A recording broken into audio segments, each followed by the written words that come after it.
few announcements. So the topper is a little long. I hope it'll be interesting enough for you. It's interesting for me. All right, welcome aboard, everyone. Thank you very much for being here. As this is my first briefing this week, I'd like to wish Christians a blessed Holy Week and Jewish people all around the world a happy Passover. And now today, as anti-Semitism surges around the world, our message to Jewish communities remains unchanged. The United States stands with you. We will fight anti-Semitism with unwavering determination. We will advocate for the safety and security of Jews everywhere. And on to something else as well. On the tariffs, the coverage of President Trump's indefatigable effort to make this country great again involves the Herculean effort to change the trading trajectory of this country, which has been placed under a crushing burden of a web of unfair trade arrangements resulting in American taxpayers being ripped off every single day. Only President Trump has the vision and the courage to say enough is enough. The United States of America has the great benefit of having the world's best deal maker as president. His actions on tariffs have illustrated to our enemies and allies alike that the United States is a nation that should not be taken for granted and whose fortunes are directly connected to the success of every other nation on this planet. Through this process, Americans and people of the world over have been reminded about how America has been taken advantage of, and that, courtesy of President Trump, we have a way to fix the damage done to this nation and the world by the global left. Now, with over 130 countries coming to renegotiate their trade relationship with the United States, President Trump has reset not just the trade environment, but has also reminded the world that respect matters and will be expected by President Trump and the people of this nation. In announcements for today as well, the State Department has canceled another 139 grants worth $214 million under Secretary Rubio's direction. As the Secretary said, quote, "The American taxpayers should not be funding misguided programs. We are cleaning up the mess the previous administration left and rebuilding an agency that's focused on putting America first." Now, let's look back to last weekend. Ambassador Stephen Witkoff conducted talks with the Iranian foreign minister, which were hosted by the Omani foreign minister. As the White House statement described, quote, "The discussions were very positive and constructive, and the sides agreed to meet again next Saturday. Our goal remains clear. In the words of Ambassador Witkoff, quote, "A deal with Iran will only be completed if it is a Trump deal. Any final arrangement must set a framework for peace, stability, and prosperity in the Middle East, meaning that Iran must stop and eliminate its nuclear enrichment and weaponization program. It is imperative for the world that we create a tough yet fair deal that will endure, and that is what President Trump has asked me to do." Also last weekend, Expo 2025 Osaka officially opened on Sunday in Osaka, Japan. The 31,000 square foot USA pavilion showcases American excellence, innovation, and leadership and reinforces our commitment to engagement in the Indo-Pacific and the US-Japan bilateral relationship. Over the coming 6 months, the Expo looks forward to welcoming millions of visitors. Back here at home, Secretary Rubio joined President Trump in welcoming President Bukele to the United States yesterday. Since Secretary Rubio's visit to El Salvador, the United States has deported dangerous MS-13 and TDA gang members to El Salvador's prison. Because of this, our nation is safer and more secure. As Secretary Rubio said of President Trump and President Bukele, our hemisphere is lucky to have two leaders who are totally aligned in their commitment to law and order. Last, in non-foreign policy news, I want to applaud the Trump administration's FDA on their plan to phase out various animal testing requirements. As the FDA said in their announcement, quote, "The new approach is designed to improve drug safety and accelerate the evaluation process while reducing animal experimentation, lowering research and developmental costs, and ultimately lowering drug prices. Bravo. That's my topper.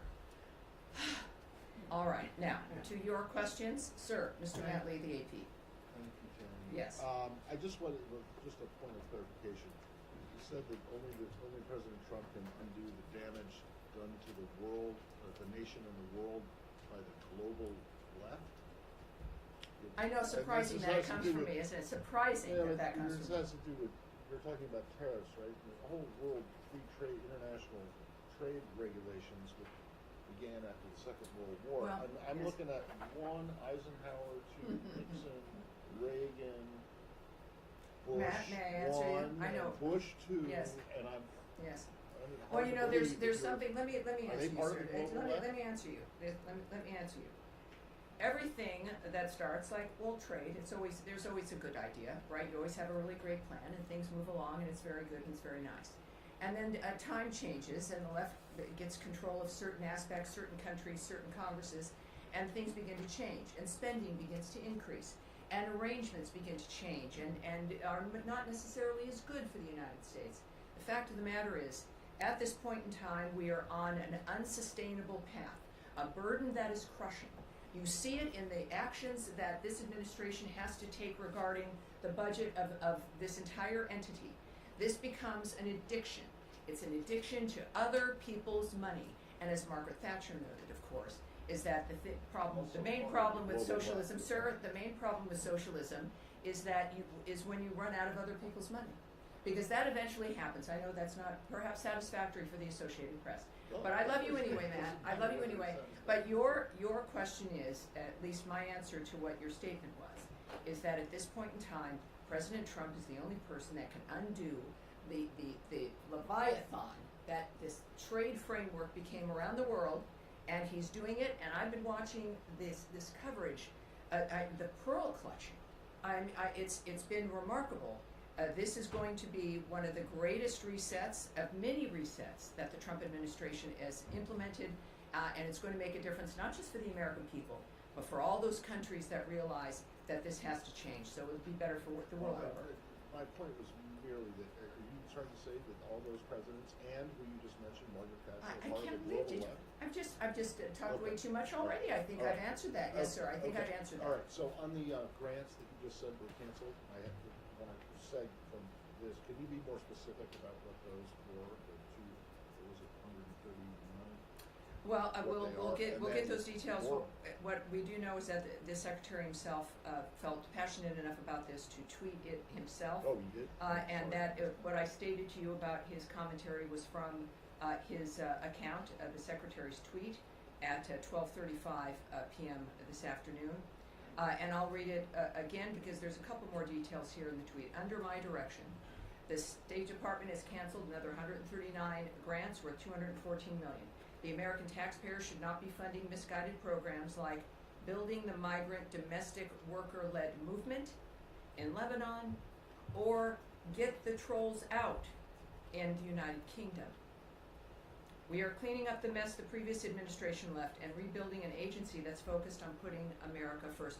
So those are two examples that the Secretary shared. There are, because I'm a mathematician, 137 more. And I'm sure at some point we will, I believe that, I'll tell you what, let's see if we can find the full list. And we'll move ahead accordingly. So, and that just segs into the broader budget question. You saw the reports yesterday, the day before, about the OMB's plans for drastic reduction in the state the Function 150 budget, which includes state USAID. What can you tell us about that? I can tell you that throughout the history of the United States, everyone has a budget plan. And everyone has ideas for budgets. And every president has a budget plan and sends it to Congress. And then Congress either accepts it or they have their own ideas, which happens more often than not. I can tell you that whatever you've seen in public was not released from this entity, was not released from this department. It was not released by the secretary. That there is no final plan, final budget, final dynamic. That is up to the White House and the President of the United States as they continue to work on their budget plan and what they will submit to Congress. So I would suggest that you check with the White House. But the kinds of numbers, and what we tend to see, is reporting that is early or wrong or based on leaked documents from somewhere unknown, and then everyone writes stories about those things. And earlier, when I was speaking with our bullpen here, whom I love most of the time,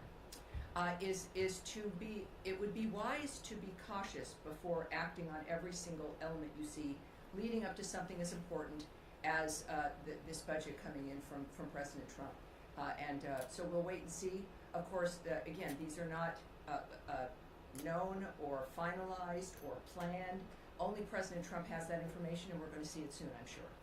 All right, thank you. Yes, ma'am. There was some criticism from Democratic lawmakers about contributions to international organizations dropping by 89% from 1.4 billion last year to 169 million, including eliminating funding for the UN and NATO.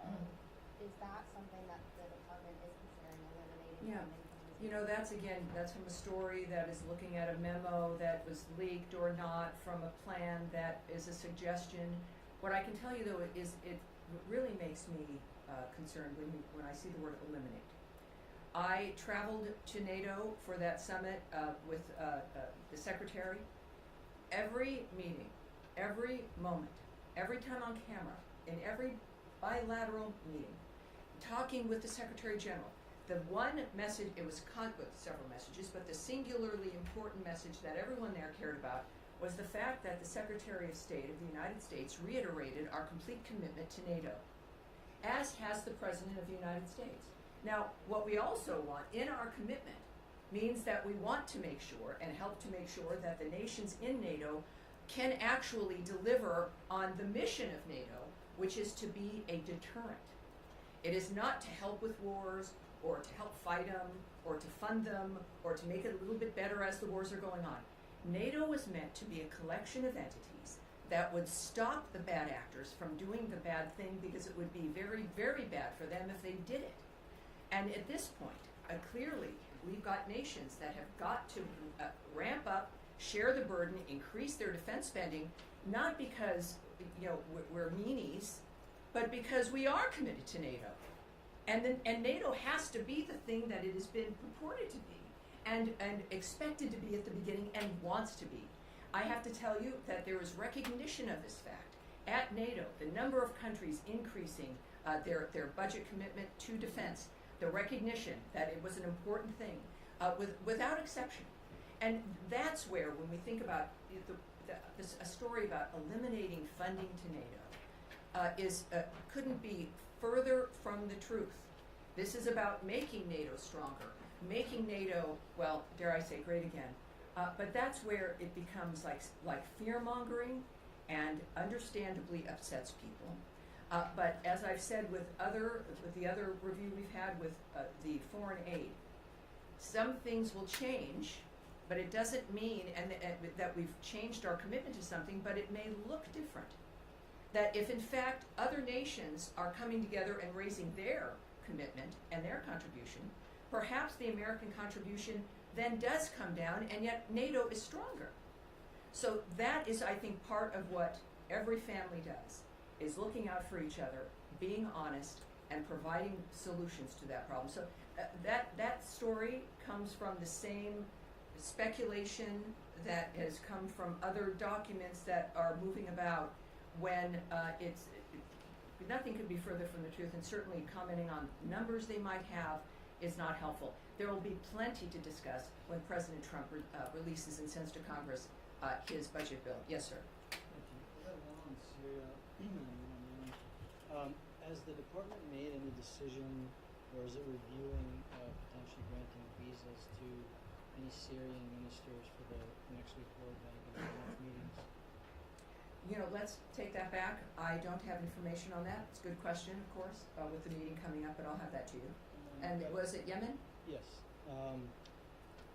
We've obviously, the U.S. has been engaged in a military campaign over there for the past several weeks. Is the State Department leading any diplomatic path to get to whatever end result it is that the U.S. wants?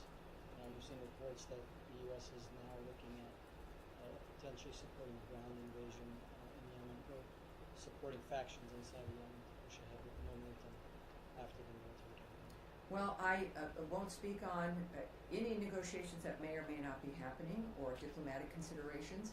I think many people have seen the reports regarding actions that may or may not be happening on the ground in Yemen as the Houthis' ability to resist is degraded. That's not something I can remark on. Of course, though, when we think about the nexus of the nature of what's happening in the Middle East, the United States has made its point clear, as the Secretary, through the President, through the ceasefire work and the nonstop efforts regarding the issues in Israel and on the Gaza Strip, and certainly now in the remarkable fact that Iran is at the table regarding their condition, which has also been affected, of course, by the degrading of Hezbollah, certainly the disaster that Hamas has brought that region, including Iran.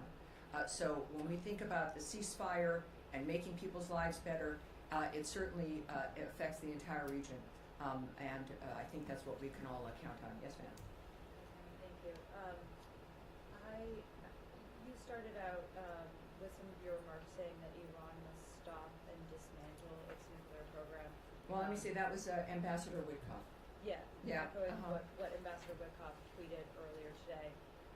But just trying to get some clarity on what the administration sees as a potential end goal here with these negotiations with Iran, because last week, heading into the talks in Oman, Witkoff made some remarks to the Wall Street Journal in which he said that the red line would be the weaponization of Iran's nuclear capability, presumably leaving the door open to Iran maintaining a civilian nuclear program. So is the administration open to an end state where Iran does still have a civilian nuclear program, but they are no longer able to speedily get a nuclear weapon?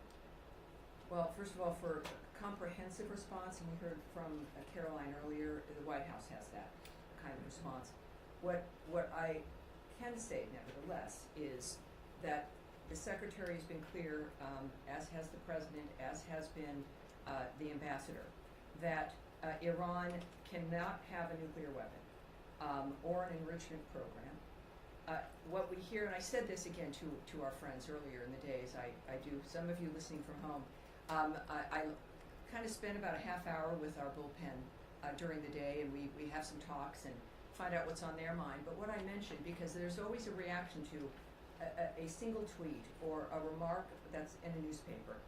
And as we are clearly moving to a secondary meeting, which I still won't call a negotiation, but that could change, is that these are people who are the best in the world. Ambassador Witkoff clearly is one of the best people in the world for negotiating and for dealing with bad actors and getting peace and ceasefires. But when things are being said in the moment, in public, it is, you must consider that these are not, that's not part of how they negotiate in the sense of whatever they're talking about together. And that one should always wait and see that no one's negotiating in public, no one is, I don't know who that message would be for or the nature of what's said and how and what format. I would say what matters is an end result, our parties agreeing, papers being signed. It is not what people say, but the actions they take. We have shown that as a nation when the actions that we take and the nature of what we commit to, you can combine the two of what we say and what we do.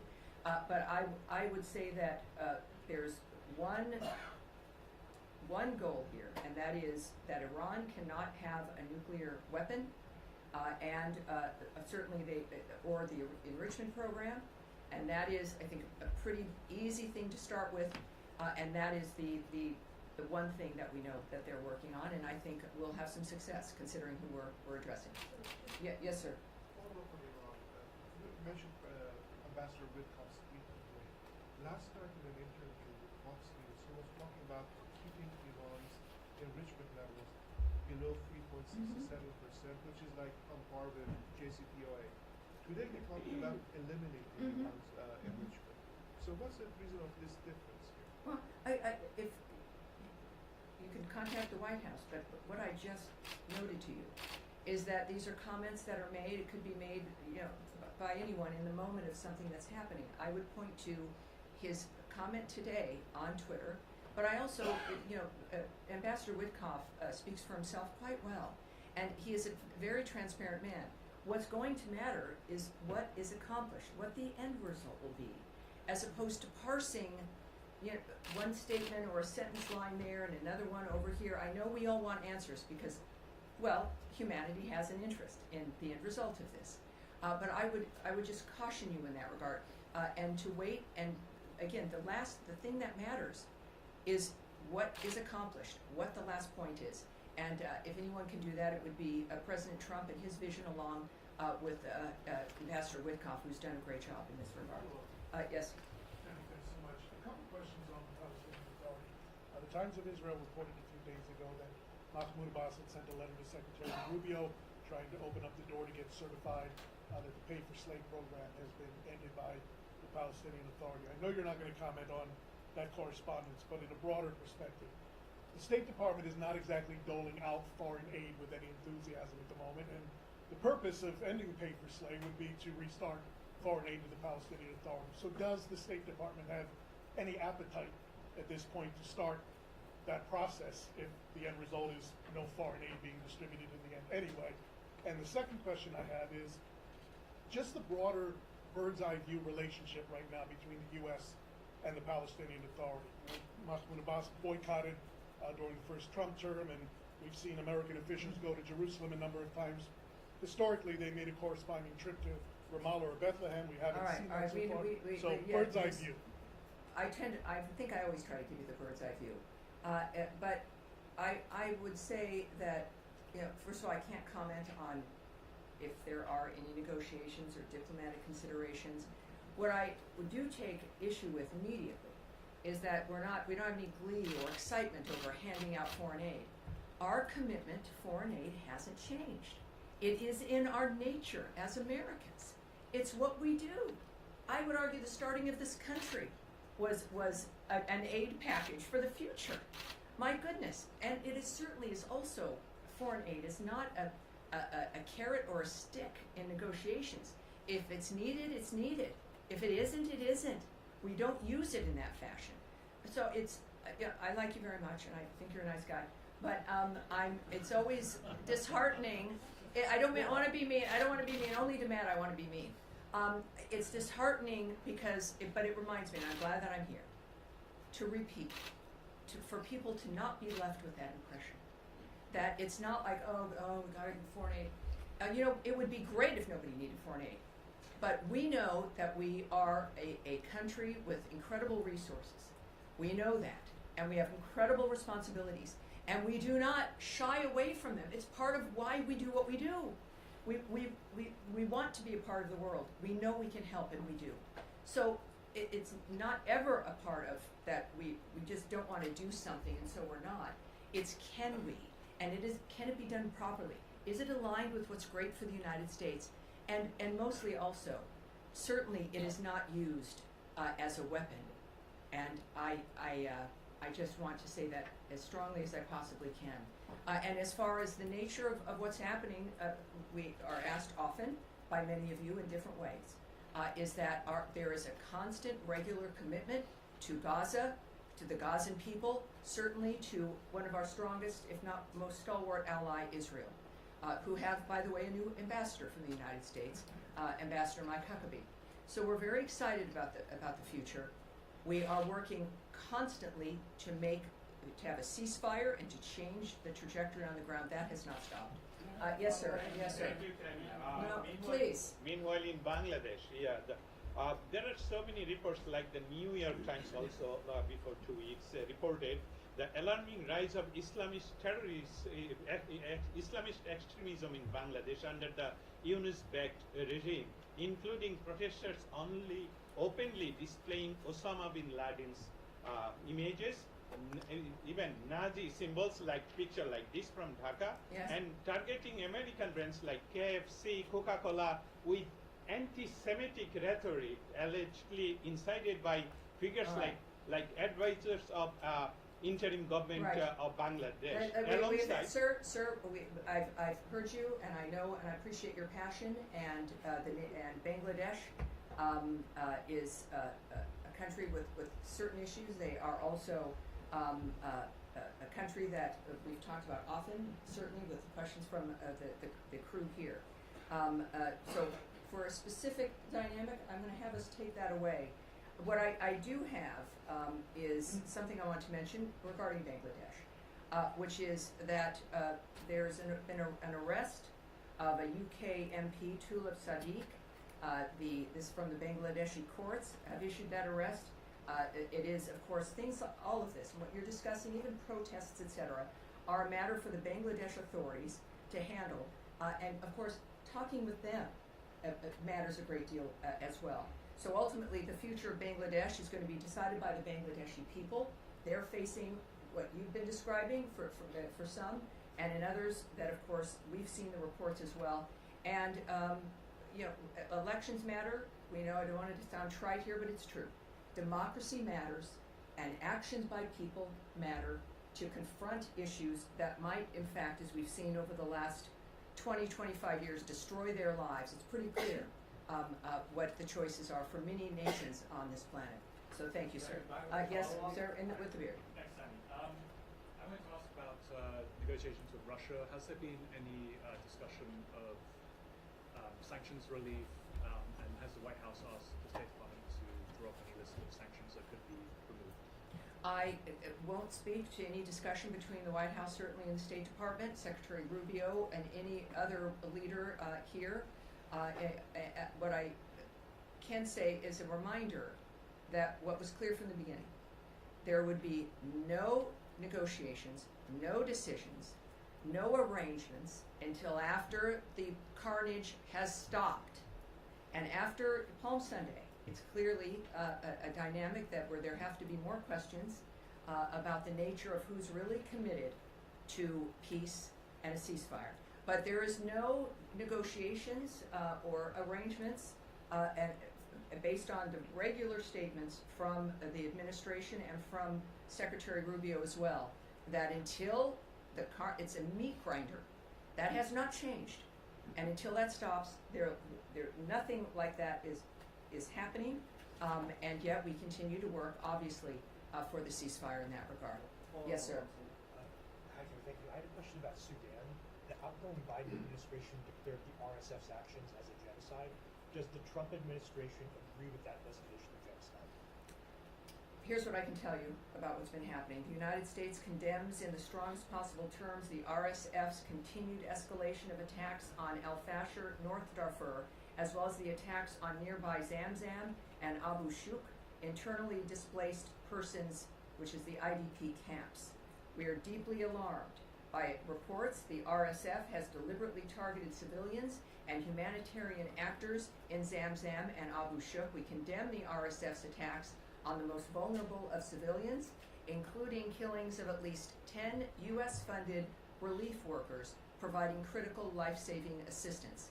We urge the protection of civilians, including humanitarian workers. We also call for the opening of humanitarian corridors to enable humanitarian access and the safe passage of civilians fleeing violence. The belligerents must uphold their obligations under international humanitarian law and must be held accountable. So Now, are you planning to affirm the designation? well, of I've made my statement clear, but what this does mark, today marks 2 years since the start of the conflict in Sudan.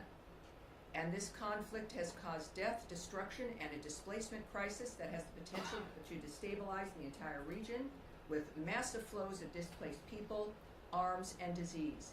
It is past time for the warring parties to put down their guns and negotiate a durable peace that allows for broad-based participatory dialogue so the Sudanese people can decide their future in a peaceful and unified Sudan. just to clarify, Yes, I've answered you. I've answered you quite extensively, sir. Go ahead, please. Sudan, I wondered, the previous administration had been involved in trying to facilitate peace talks between the two parties. Are there any such activities going on? Well, I can't report on anything that is happening or might happen, but again, I think that the Trump administration and Secretary Marco Rubio have proven their commitment to these kinds of issues in a way that no other administration, frankly, has in facing these dynamics all around the globe, especially with the nature of the kinds of carnage and the relentlessness. So while I can't speak to you about specifics, I think that we all know what this administration stands for. Yes, in the blue jacket. Two questions, briefly. One is in regard of the visit of the Jordanian Prime Minister today at 3:30. If you can tell us a little bit about the topics that are going to be discussed. No. Assuming Gaza. No. Are there, No, are they it's gonna so be nice. talking It's about so nice. Gaza? So you're the Italian reporter, the Right. nice Italian accent. Right. Can you tell us? Like, no. No, I understand. Fine. The second There's question. plenty to talk about, I'm sure. I mean, you know. I understand. Yes. No problem. The second one is regarding the CAT announced by Secretary Rubio, if I'm not mistaken, on the funds on United Nations and NATO. That was Uh, asked. and- That was asked. There's been no. There was some There- reports and then. Well, there's that's always what I'm- I love you Main guys, but there's always some report. Can you share? And I answered very specifically. The commitment to NATO is a strong commitment. I was there with the secretary. That was a singular, really a main message about our commitment to NATO is as strong, if not stronger. Our presence indicates that, but also our words and our actions indicate that. And our asking our NATO partners to become stronger and more involved in their own defense spending is an indication of that commitment to NATO. All right, you guys. I think that's gonna be it, you guys, for today. I have to be somewhere, which is unusual. Normally, it's only here that I have to be. You have a nice weekend too. I'm sorry. All right, one more. Shared over the weekend about the 10 men being sent, 10 additional men being sent to El Salvador. Do you know on which authority they were sent? Was it AEA or Title 8? So, first of all, he did note that, and which means this country is certainly a little bit safer, isn't it? I would refer you to the Department of Homeland Security and DOJ, which makes those kinds of decisions. I would also note that it was great to have President Bukele here. Clearly, a remarkable man and such a great ally, helping to make America safer again. And his love for the American people is I think pretty obvious. Even though he loves El Salvadorans more, I'm sure. But it was a great weekend in that regard. Obviously, not a good weekend with certain other actions. But this is a busy administration. It is a country that is standing ready to do what's necessary to help not just their neighbors, but also the rest of the world. We're not even 100 days in, and it's I don't know. I'm having a great time. I don't know about you guys. So I look forward to more, and thank you for that question. And I will see you on Thursday. Thank you, everyone. Except for Matt Lee.